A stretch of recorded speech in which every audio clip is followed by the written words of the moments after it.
কোনো সন্দেহ নাই। এই মুসলমান,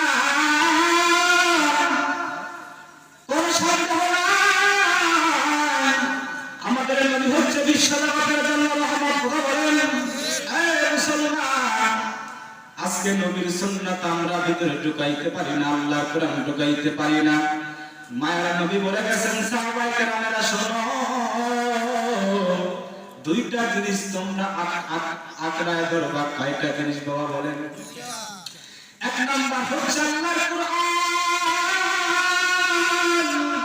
দুই নাম্বার হচ্ছে নবীর সুন্নাত। কথা বলেন না কেন?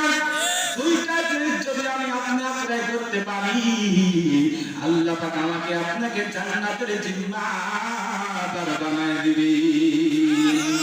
আতিনা ফি দারে দুনিয়া না হাসান